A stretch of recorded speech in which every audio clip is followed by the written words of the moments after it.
So it's Sunday afternoon. We got discipleship tonight. We just finished eating, and I just thought I'd come out here in the shop and just kind of felt motivated to tear into this 365 that was gifted to me that I want to build and kind of take a first look at it. Anyway, I brought the computer with me. We got new internet, so I'm watching some football and tinkering on this saw.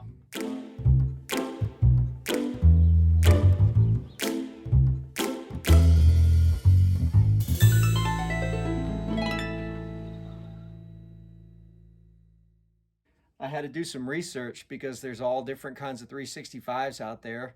365, 365 Special, 365 Vortex.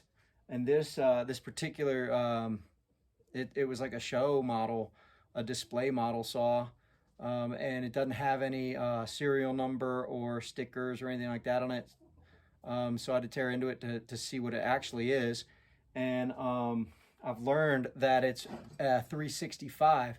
Now, it's my understanding, after getting educated at YouTube University by the Tin Man, this, I think, is what they call just a regular 365.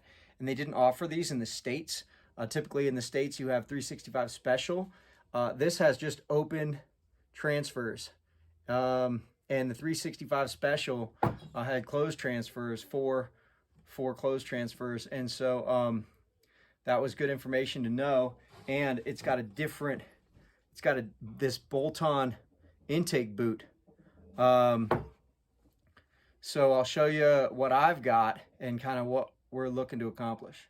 All right, so with the 365, this is what I'm working with as far as piston and cylinders go. This is the one that came on it.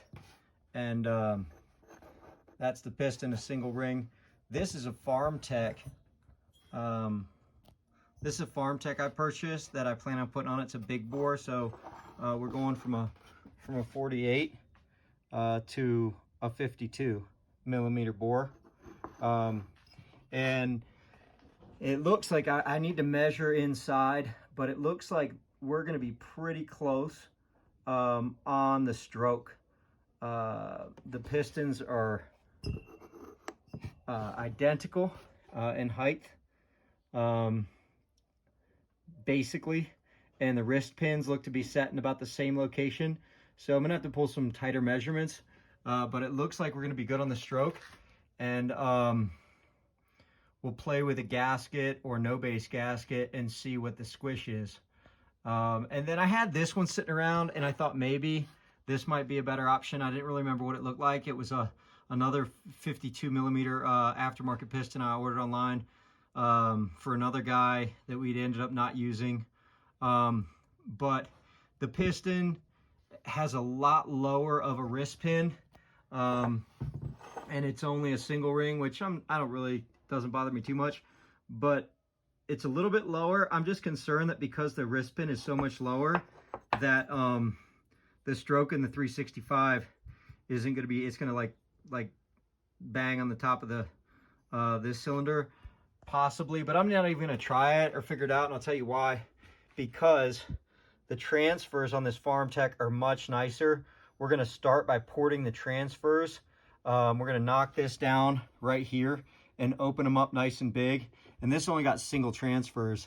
And so you can tell by the space between the transfers there and over here, just getting a lot more, we're going to get a lot more power out of the quad transfer on the FarmTech, as opposed to the open transfer that it came with, or this other model. So this is the one, this FarmTech 52 millimeter big bore is what we're gonna use. First problem we have to solve is the boot. So the 365 has this bolt-on boot.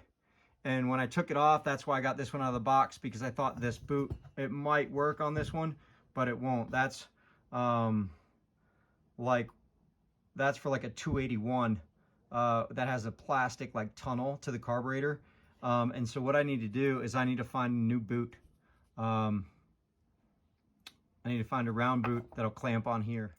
All right, I just kind of set the new cylinder in there to see how my bolt pattern was going to line up. Everything looks like it lines up fine.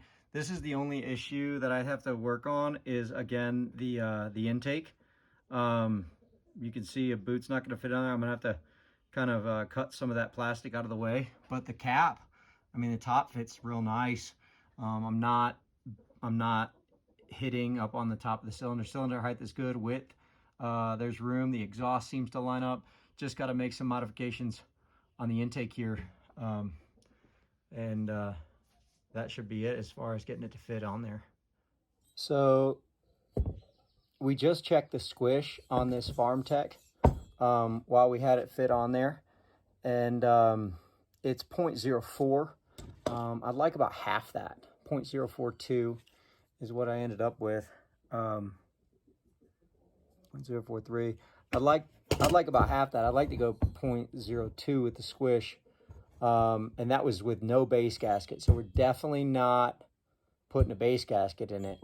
I'm gonna probably run it that way at first. I don't have a lathe. So one idea I have is I have a friend in another town who's got like a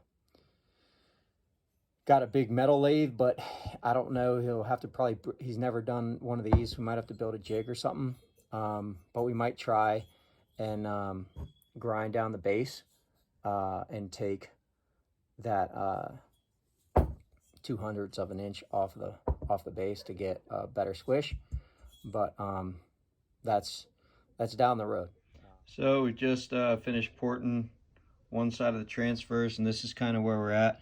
You can see that we've opened it up a little bit, and I've tried to create a little bit more flow. I still got to clean it up a little bit, but that's the general shape we're going for.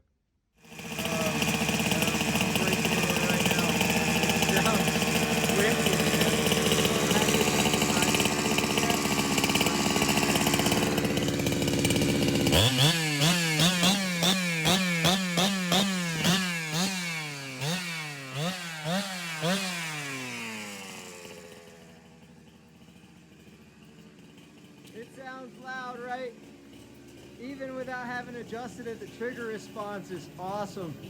It's gonna be a ripper. All right, so this has been a really fun project for me. I got I'm gonna build a little roof up on my roof, a little sitting garden area.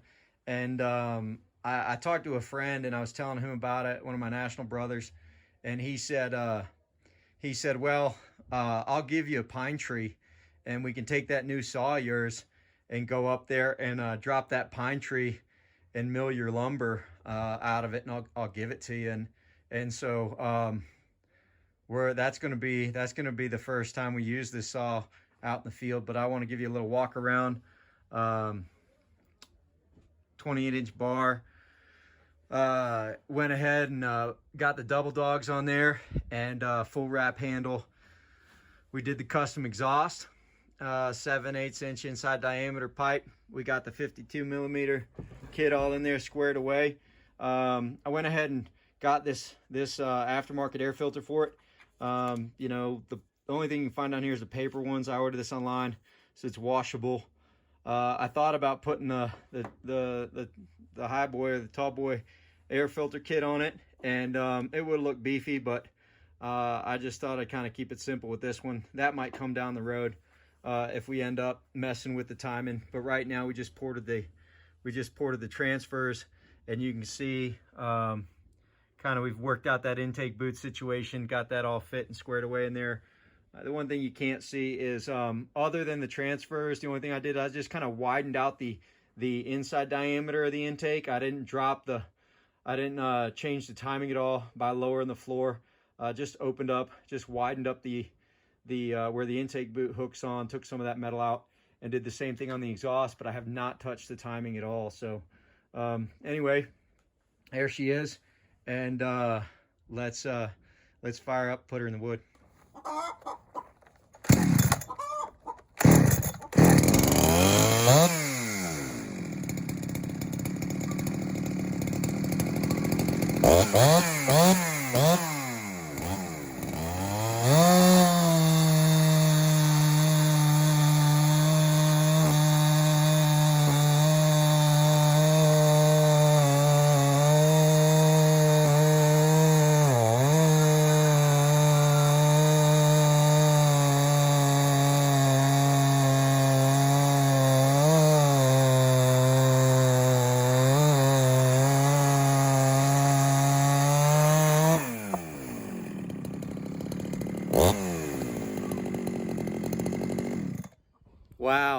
Man, I am happy with that. That was a great first cut. I thought it was pretty fast, my limited experience.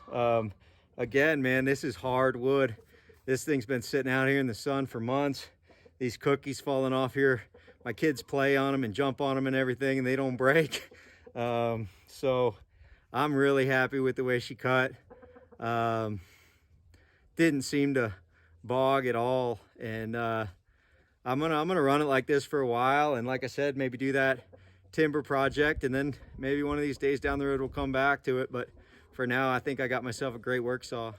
Well, that wraps up the custom build on the 365. Thank you guys so much for hanging in there and watching it, walking alongside us. Again, it's been super fun learning how to work on these saws and being able to give back to the people here, help out the community. You can see my rack up there. It's that time of year.